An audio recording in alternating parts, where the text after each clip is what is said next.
Brian, you talked about how frustrating it is to hear politicians dance around the issue of guns. What's it going to take in Texas, where the gun lobbies, where gun ownership runs deep, where there is a very, very strong feeling in favor of guns? What do you think it's going to take to be able to address that issue head on and deal with it in a meaningful way?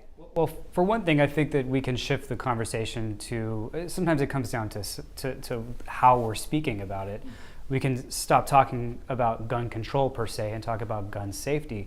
And to Dan Patrick's credit, he did bring up gun safety in some respects after the Santa Fe High School shooting. He talked about how it's against the law in Texas to not lock up your guns from your children, I think, who are below a certain age, I think 17 years old or something. But there are gun safety standards in Texas, and I think we can explore that and maybe expand on that. Maybe we can move in that direction. And San Antonio Councilman Cruz Shaw this week proposed if somebody is a legal owner of guns and those guns are stolen and those guns are not reported stolen to the police and then they're used in a crime, that there be a consequence for the gun owner. So it seems like we're kind of by fits and starts moving in that direction. Are these positive developments, or are we still 100 yards? We started marching the ball down the field and we're at our own 1 yard line and we have 99 yards to go now. Well, I mean, the governor called for 3 days of hearings, right? We believe that's the start of the conversation. Between now and the legislative session, there needs to be town halls all across the state of Texas, where we're not only talking to parents, we're not only talking to teachers, but we're talking to all the adults that work in our schools, our custodians who know our schools best. They know the weak spots in every school because they know every nook and cranny of every single campus that they're on. So we need to make sure that we're having a comprehensive conversation about what it's really going to take to update the infrastructure in our schools and provide real safety, as opposed to just distractions and trying to do a 3-day kind of media event. This is a long-term conversation. 3 days is not going to solve it, and we need to have real conversations, not just about investment in our infrastructure in public schools, investing in the professionals and the training that is needed with the teachers and the adults that work with all of our students, because it's not just the teachers that work with our students. Our custodians, our cafeteria, our bus drivers, they all interact with our students, and so it's important to provide them the training, but also how do we ensure that we're hiring the appropriate staff that we need to provide the students the support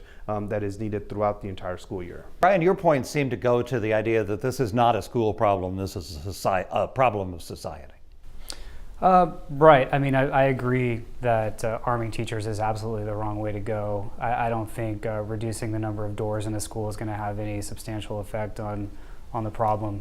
I think that the numbers I cited earlier just speak to a fascination with guns in America, maybe an obsession with guns, and I think that it's that needs to be curtailed and just made more reasonable before anything really substantial takes place. Noel, the former Education Secretary Arnie Duncan just this past week suggested that students boycott class until positive steps are taken to ensure their safety. And that leads to the question, is the current system of public education broken? Does it need to be torn apart and rebuilt for the 21st century? I mean, the schools my kids went to were similar to the schools I went to and the schools my parents went to.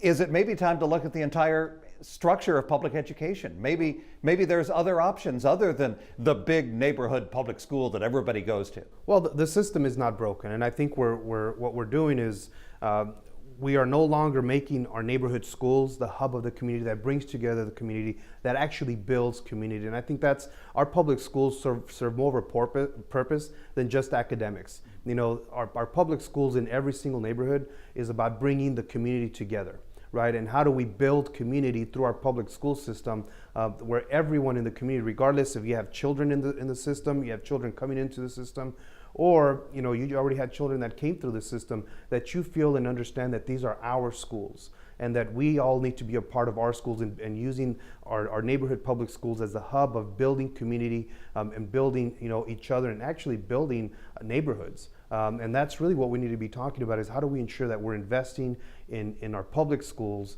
and ensuring that is the one hub of every single community that can bring entire communities together to then truly build neighborhoods and build relationships with all of our neighbors, so that folks don't feel isolated. They don't feel that they have people that they don't have to turn to, because we build a true sense of family in every single community, and that's what our neighborhood public school can be the hub of. Thank you very much, Noel. Candelaria, Texas State Teachers Association, Brian Chasnoff, San Antonio Express News. Thank you very much for joining us as the conversation continues.